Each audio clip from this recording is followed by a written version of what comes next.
안녕하세요. 평생학교 시청자 여러분, 캘리그라피 작가 정보람입니다. 오늘 3강에서는 직선으로 쓰는 글씨체 3가지를 배워보겠습니다. 네, 첫 번째로 사각체라는 글씨를 써보도록 하겠습니다. 제가 먼저 쓰고 설명을 드릴게요. 달이라는 글자를 써볼게요.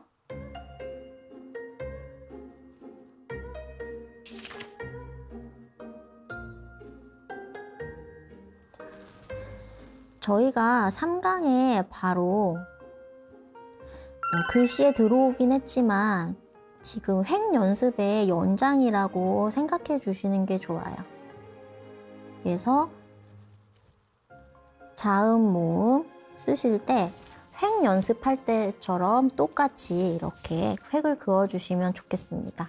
왜 그런 말씀을 드리냐면 글씨로 오면 바로 손이 붓 아래로 내려가고 이렇게 되시는 분들이 되게 많으세요. 붙잡는 방법이 완전 달라지세요.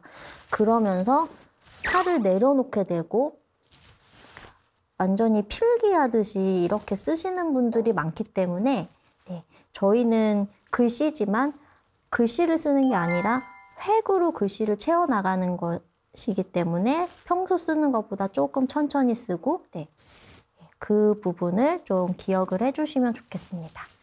자, 그러면 제가 달이라는 글씨를 썼고 이 사각체의 특징을 설명드릴게요. 먼저 사각체는 저희 한글 전통 서체인 판본체를 응용한 서체예요. 이 사각체의 특징은 글씨의 형태가 완전 네모예요. 이 점은 제외하는데 응용으로 들어갈 때는 이 점이 들어가기도 하고 나오기도 합니다. 자, 이때 처음에 연습하실 때는 처음 썼던 글씨의 이 가로폭, 가로 넓이를 기준으로 삼고 비슷한 넓이로 봄자를 써볼게요.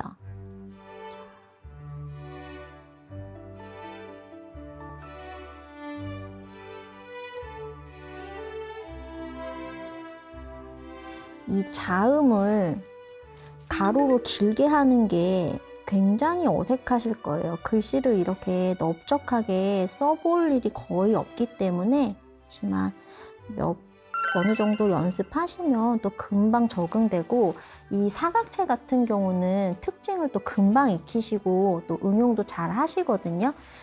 그래서 지금 봄자를 써봤는데 달이랑 똑같이 가로 넓이를 유지해 주시고 이 사각형 틀 밖으로 튀어나가는 게 없이 전체적으로 네모나게 해주시면 됩니다.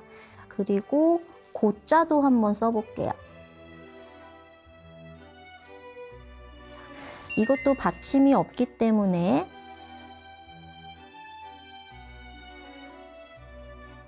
납작한 사각형 형태로 쓰면 돼요. 자, 그런데 응용으로 들어갈 때는 이런 받침이 없는 글자들도 이렇게 길게 할 수도 있고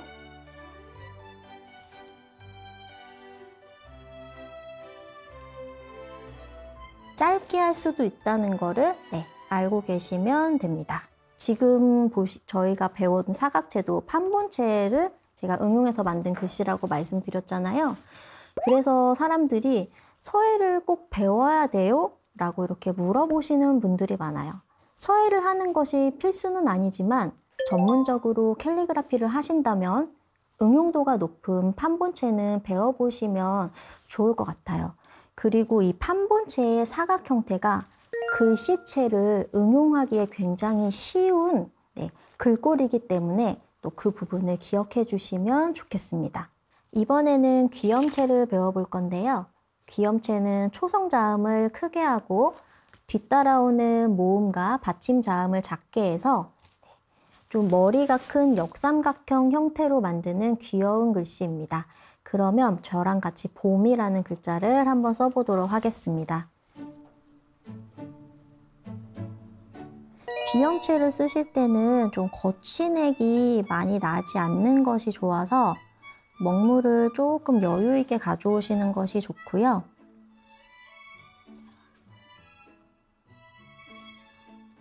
초성, 중성, 종성 각각의 굵기가 조금씩 달라도 괜찮습니다.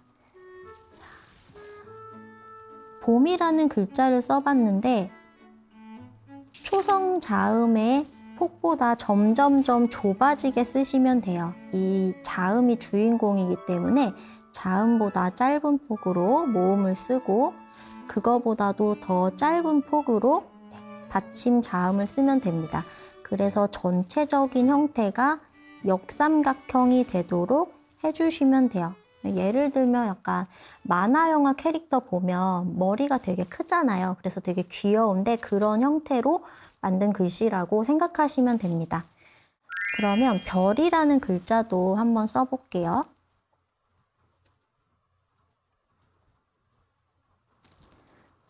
그리고 이 비읍을 쓸 때 안에다가 또 짧은 획을 긋잖아요. 아래에다 긋지 말고 조금 중간 부분에다 그어볼게요. 귀여운 글씨들은 이 안에 있는 하얀 여백이 좁으면 좀 귀엽게 느껴지지 않기 때문에 앞에 썼던 사각체보다 자음을 약간 위아래로 늘린다라고 생각하시면 돼요.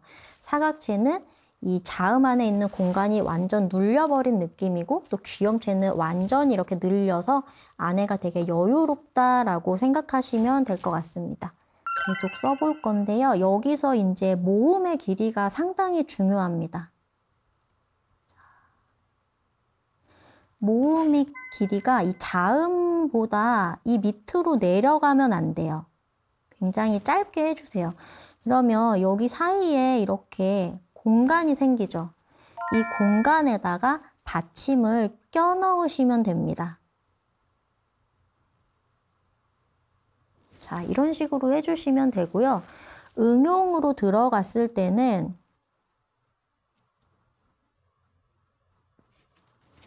뒤에 따라오는 모음이랑 자음이 완전히 작아지기도 해요. 이런 식으로 변형이 있을 수 있어요. 근데 한 글자를 배울 때 여러분들 이제 글씨를 파악하는 방법을 알려드릴 텐데요. 자음과 모음, 받침 자음을 초성, 중성, 종성을 이렇게 하나씩 네모로 그려보시는 거예요. 그러면 이 글씨가 어떤 형태로 구성되어 있는지 알게 돼요. 그러면 처음에는 붓을 다루는 게 어려워서 좀 글씨 쓰는 게 힘들지만 이렇게 파악하는 것을 좀 많이 연습을 해보셔야 아, 귀여운 거는 이런 배치를 하고 있구나. 좀 어른스러운 글씨는 이런 배치가 되는구나 라는 거를 금방 파악하실 수 있거든요. 그래서 처음에 글씨를 배우실 때 많이 쓰는 것보다 되도록 이렇게 좀 많이 분석하고 파악해 보시면 더 좋을 것 같습니다. 이제 받침이 없는 글씨도 한번 써볼 건데요. 해를 한번 써볼게요. 해에서는 이 이응이 주인공이에요. 그래서 이응을 위에 그은 가루폭보다 되게 크게 해주세요. 약간 동그랑땡 같은 느낌으로 좀 크게 해주시고 그리고 모음은 자음보다 짧게 해주시면 됩니다. 그럼 약간 이런 삼각형의 형태가 나오겠죠? 네, 그렇게 해서 앞에 있는 자음이 주인공이 되게 써주시면 됩니다. 이번엔 젓가락체를 써볼 건데요. 젓가락체는 이름처럼 모음이 이렇게 길쭉길쭉해서 제가 젓가락체라고 이름 붙였고요. 실제로 이 서체를 개발할 때는 나무젓가락으로 개발한 서체이기 때문에 또 젓가락체라는 이름을 붙여보았습니다. 봄이라는 글자를 한번 써보도록 하겠습니다. 가는 글씨를 쓸 때는 좀 불안할 수도 있고 팔에 힘이 많이 없는 분들도 있어요. 그럴 때는 이렇게 팔을 대고 쓰셔도 됩니다. 너무 많이 어려우신 분들은 조금만 내려잡으셔도 돼요. 근데 내려잡으시는 순간 다시 이렇게 좀 다르게 잡을 수 있거든요. 그렇게 주의해 주시고 원래 잡는 법을 좀 기억해 주시면 좋겠습니다. 여깃해서 내려오시고요. 불안하지 않게. 자음을 작게 쓰고요. 자음보다 길게 모음을 그려주시면 됩니다.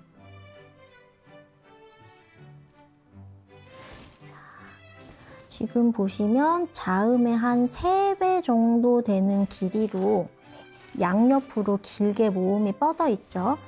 이게 이제 젓가락체의 특징이고요. 제가 별이라는 글자도 한번 써볼게요.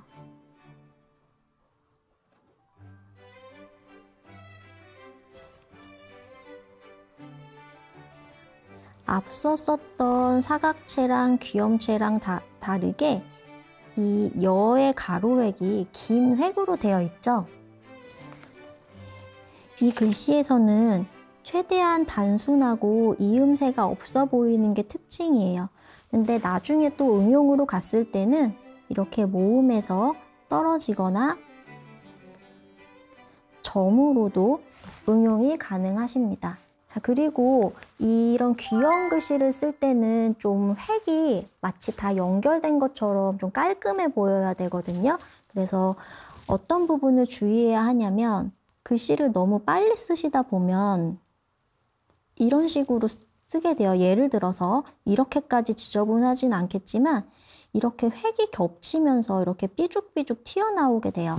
그러면 좀 많이 지저분해 보여요. 그래서 여러분들 너무 빨리 쓰지 마시고 조금 여유 있게 획을 연결하실 때 밖에서 하는 게 아니라 획 안에서 출발하시고 획 안에서 끝나면 됩니다.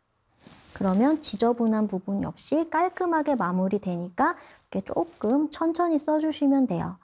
그리고 더 주의할 점은 자음이 작기 때문에 이거보다 지금 글씨를 더 작게 쓰게 된다면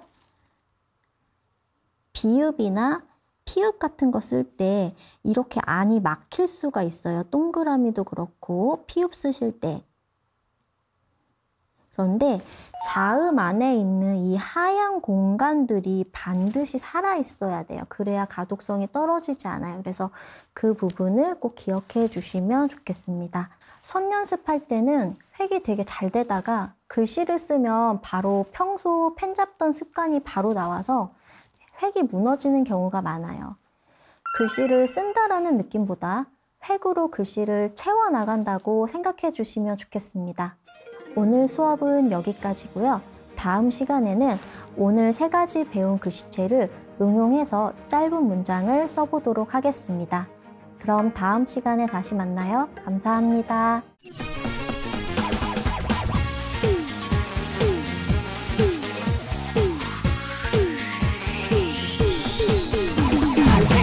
Go!